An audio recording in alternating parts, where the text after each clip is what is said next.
In the autumn of 1975, at Balboa Park in San Diego, an old man sat on a park bench. Retired Colonel Robert Bob Mitchell was 65 years old and had served as AP-51 Mustang pilot in the Pacific Theater during World War II. Now living a quiet retirement, he often reflected on those days. Sitting beside Mitchell was his grandson Tommy, 12 years old, who loved hearing war stories from his grandfather. "Grandpa, what story will you tell today?" Tommy asked eagerly. Mitchell smiled. He didn't want to tell the child about the true face of war, but some memories were too valuable not to share.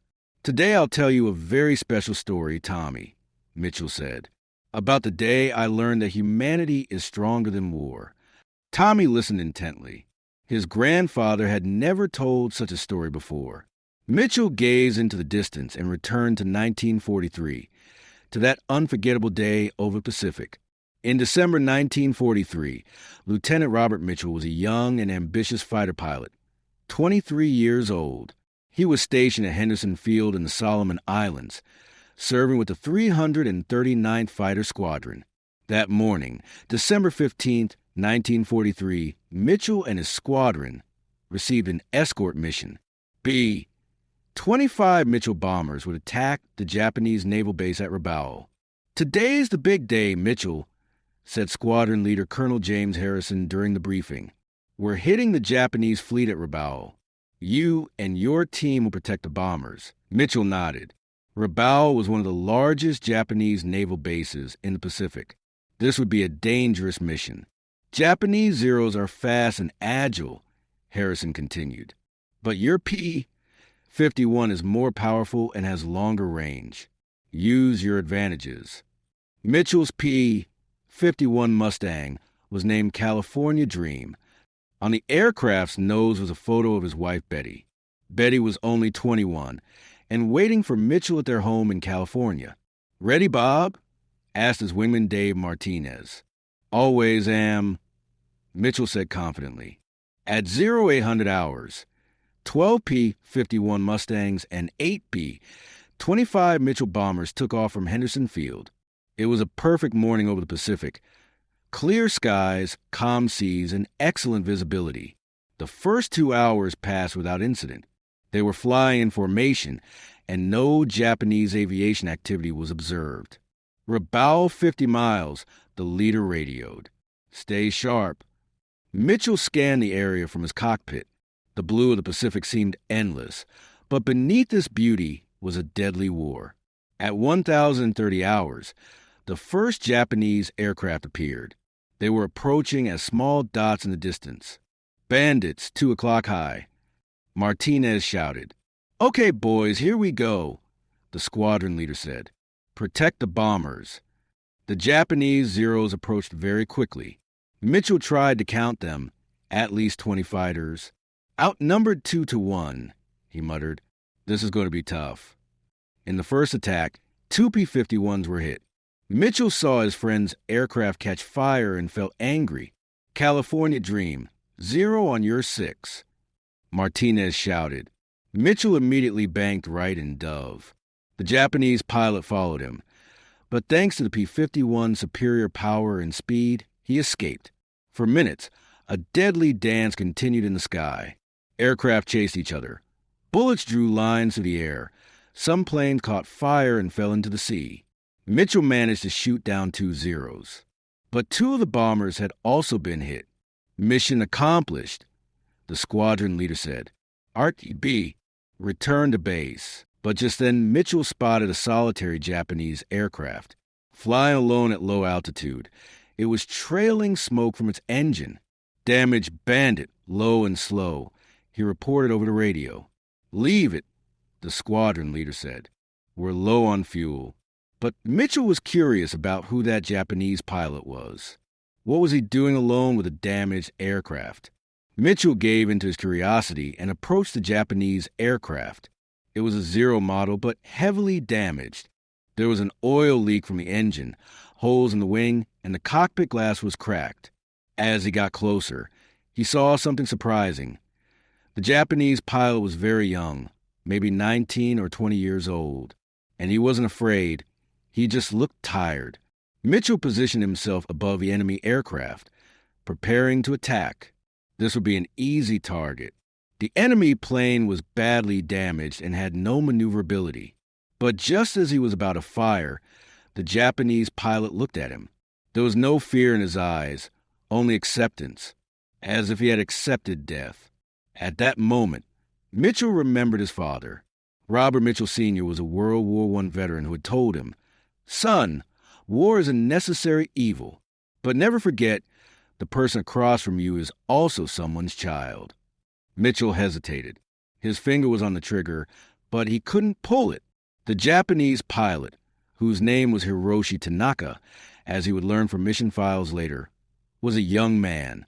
He was studying medicine in Tokyo when the war began and was assigned as a pilot. Tanaka wasn't a very experienced pilot. This was his 5th mission, and the first time he had taken such heavy damage. His engine was about to fail, and he was running low on fuel. Mitchell examined the condition of the Japanese aircraft. This pilot couldn't return to his home base. If he crashed into the sea, he would most likely not be rescued. "What am I doing?" Mitchell muttered. This was war, and Tanaka was enemy. But then Tanaka did something that surprised Mitchell. He raised his hand and saluted him. Not hostility, just one pilot showing respect to another pilot. This gesture deeply affected Mitchell. Mitchell took his finger off the trigger. He couldn't kill this young man, at least not under these circumstances. The Japanese pilot was already beaten. His aircraft was about to crash. He had no chance of returning to base. What was the point of shooting him down? Instead, Mitchell did something unexpected. He positioned himself alongside the Japanese aircraft and began signaling to the pilot. Tanaka didn't understand at first. Why wasn't the American pilot firing? Mitchell used his hands to indicate direction. He was pointing southeast. Then Tanaka understood. The American pilot was showing him the direction to the nearest Japanese base. There was a base on Palau Island nearby, and Tanaka could make an emergency landing there. But this would be very risky. Mitchell was trying to guide him toward enemy territory. This was against both military protocol and the rules of war. But Mitchell's conscience was at peace with this. He didn't want the young man to die. "This is madness," he muttered, "but it's the right thing to do." Mitchell guided Tanaka Zero toward Palau Island. The 2 aircraft flew side by side at low altitude. This was a very strange sight, an American fighter and a Japanese fighter flying in peaceful formation in the middle of war. Tanaka was still in shock. He couldn't understand why his enemy was helping him. But his engine was now in critical condition, and he had no other choice. Mitchell checked his fuel status. He was also low on fuel, but he could get Tanaka to Palau. During the journey, the 2 pilots looked at each other. There was a language barrier, but humanity was universal. Tanaka noticed a photograph on the nose of Mitchell's aircraft. A young, beautiful woman. Probably Mitchell's wife or girlfriend. Mitchell also noticed that Tanaka was very young, maybe the same age as his own brother. His family is waiting for him, Mitchell thought, just like Betty is waiting for me. After 30 minutes, Palau Island appeared. There was a small but active Japanese base there. Mitchell signaled to Tanaka, "Go down, make an emergency landing." Tanaka understood and nodded. But just then, something dangerous happened. Japanese fighter aircraft took off from the Palau base. They had spotted the American aircraft and were coming to intercept. "Shit," Mitchell said. This didn't go well. 5-0 aircraft were rapidly approaching. Mitchell needed to both protect Tanaka and save himself.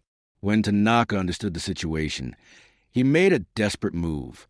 He began shouting on his own radio frequency. "Koko wa Tanaka, Atsuna, Care wa Tasakita. This is Tanaka. Don't shoot. He saved me." The Japanese pilots were confused. Why was their comrade protecting an American pilot? Tanaka shouted again, trying to explain the situation. He said that Mitchell had saved him, that despite being the enemy, he had helped him. This was an extraordinary situation. an enemy pilot protecting another enemy pilot in a combat zone. The Japanese squadron leader, Lieutenant Commander Yoshioka, was an experienced pilot. He too had experienced similar things in war. "Ryokai," he said. "Understood. Let the American go." But some young pilots didn't understand. "Sir, why aren't we shooting down enemy aircraft?" "Because," Yoshioka said, "honor comes before war." After Mitchell saw that Tanaka was safe, he prepared to leave. His fuel situation was critical, and he needed to return to base. Tanaka would make an emergency landing. His aircraft was heavily damaged, but the pilot was safe. One last time, the two pilots looked at each other. Words weren't necessary. Respect was universal. Tanaka gave a salute. Military respect, independent of hostility. Mitchell responded in kind. Then Mitchell turned northwest and began flying toward Henderson Field. This encounter had changed his life. He now saw war differently. Tanaka safely landed at Palau Base. His aircraft was beyond repair, but he was alive. When he reported the situation to the base commander, everyone was amazed. They couldn't understand why the American pilot had protected him. "Boku and I wa wakaranai," Tanaka said. "I don't understand either. Demo, care wa good man dutta." But he was a good man. When Mitchell returned to Henderson Field, his fuel was almost gone. He had to make an emergency landing. His squadron was worried. He had been missing the longest. "Mitchell, where were you?" Colonel Harrison asked. Mitchell didn't know what to say. If he told the truth, he could even face a court-martial. "I had engine problems, sir," he said. "Had to make a forced landing." Harrison was suspicious, but had no proof. "I want details in the debriefing," he said. That night in his tent, Mitchell was lost in thought. What had he done? Why had he saved an enemy pilot? But his conscience was clear. He had done the right thing. In a letter to his wife, Betty, he wrote, "Dear Betty, I experienced something very strange today. I can't tell you the details, but I learned something. Humanity is stronger than nationality. Even in war, sometimes humanity prevails. I love you and can't wait to come home. Bob." Tanaka received medical treatment at Palau Base. His physical injuries were minor, but the psychological impact was significant. Why had the American pilot saved him? He kept thinking about this question. When he talked to his squadron mates, they couldn't understand.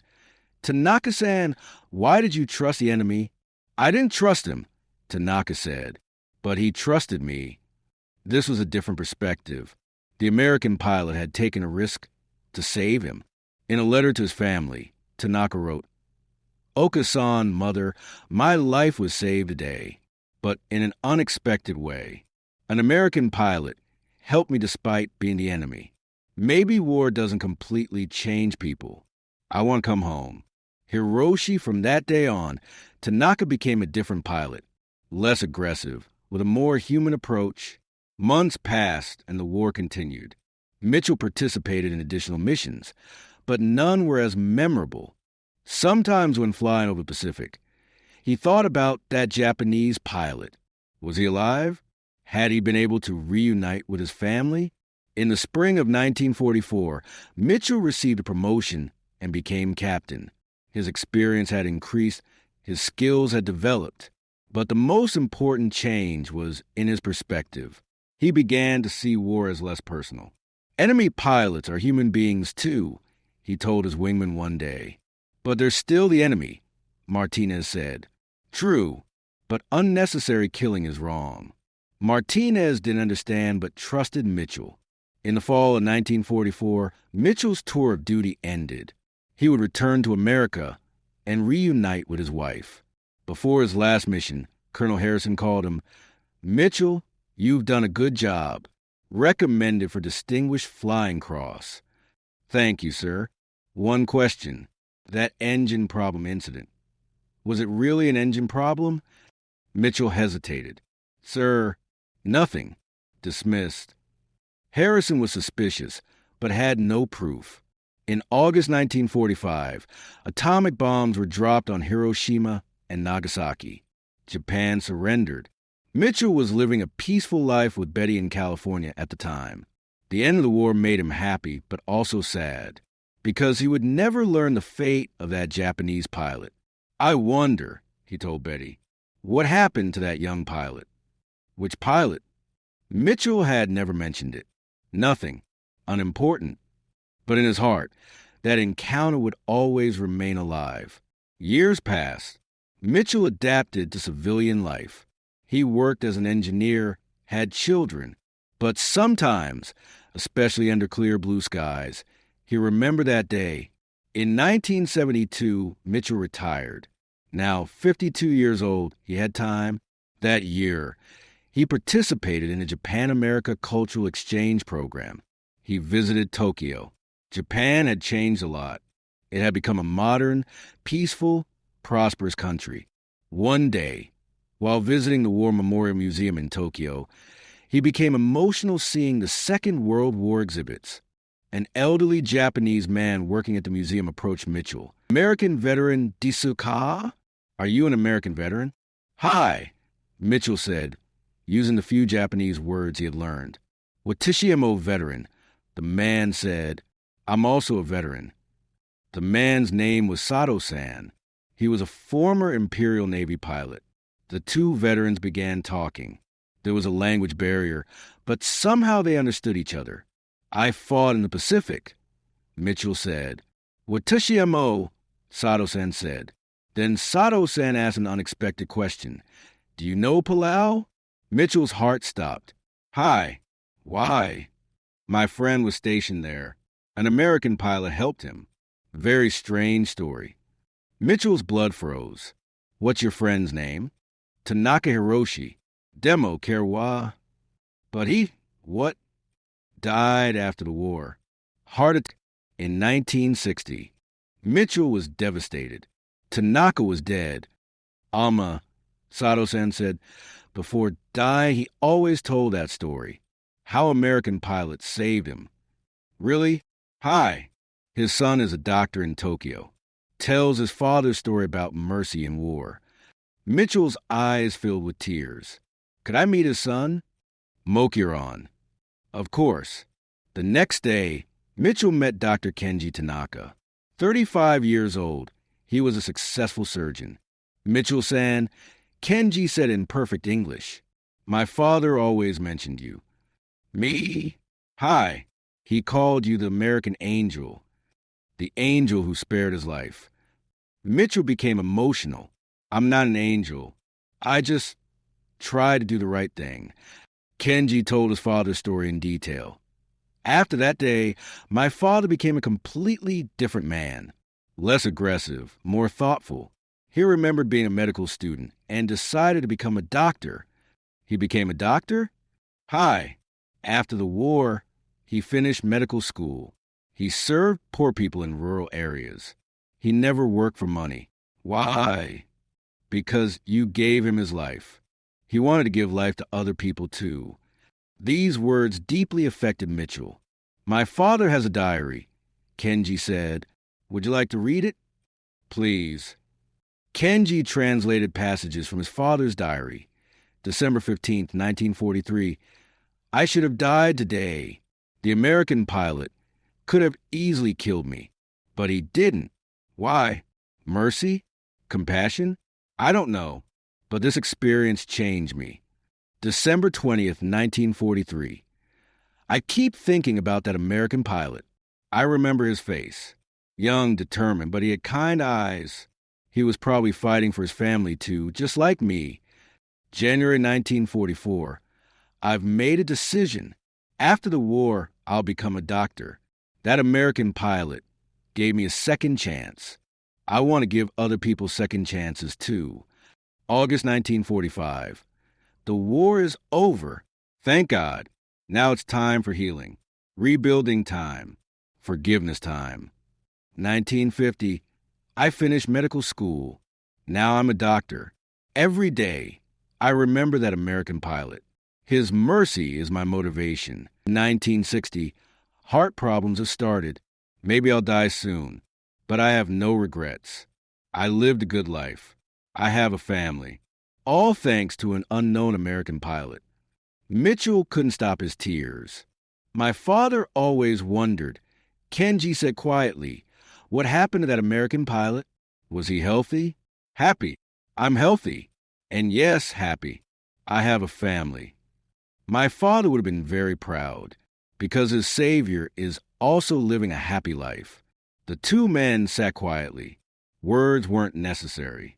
Mitchell-san, Kenji said finally, my father had one wish. If we found that pilot, he wanted to share simple tea. Nothing dramatic, just tea and conversation. Mitchell smiled. Simple tea sounds perfect. That evening, Mitchell had dinner with Kenji's family at their home. Yuki had prepared a traditional Japanese meal. The children asked Mitchell curious questions. Are there sakura in America? Little daughter Sakura asked. Yes, cherry blossoms. Very beautiful, just like in Japan. The conversation was natural and comfortable. War was never mentioned. Just families sharing a meal and stories. The next day, Mitchell walked with Kenji in a quiet park. My father, Kenji said, always said, that American pilot was neither hero nor villain, just a being who chose kindness. That's right. I was just a scared young man, too. Try and do the right thing. Maybe, Kenji said thoughtfully, that's what heroism really is. Not big gestures. Just choosing the right thing when it's difficult. Mitchell nodded. Your father taught me that day. The courage to be merciful. They sat on a bench, watching children play. Mitchell-san, my father has a message for you. On the last page of his diary. What does it say? Tell the American pilot. Arigato, not just for life, but for showing me that humans can choose peace, even in war. When leaving Tokyo, Mitchell felt peaceful. A 30-year question mark had finally been closed. At the airport, Kenji's family said goodbye. Please come back, Yuki said sincerely. I will, Mitchell promised. Little Sakura gave him a small origami crane. For good luck, she said. On the flight, Mitchell carefully put the crane in his pocket, a small reminder of connection across cultures. When he returned to California, Betty immediately noticed a change. You look peaceful, she said. I am. I finally understand the meaning of that day, which is, sometimes victory isn't defeating the enemy. It's converting the enemy into a friend. That evening in the park, he told his grandson Tommy the end of the story. So Tanaka-san survived? Yes, and he lived a good life. He had a family, helped people. Because you didn't shoot him? Because we chose to see each other as humans first, enemies second. Tommy thought about this. Grandpa, would you do it again? Mitchell smiled, looking at the stars beginning to appear. Every time, Tommy. Every single time. Mitchell died peacefully in 2003 at the age of 83. Kenji's family came from Japan for the funeral. It was a small ceremony with family and close friends. Kenji placed a small origami crane on the gravestone. The same tradition Sakura had started. Arigato, Mitchell-san, Kenji whispered. My father is finally at peace, because you were a good man. And so, the humanities story that began in 1943 was completed with love and understanding. Two families, two cultures, forever connected by a single moment of mercy above the Pacific Ocean.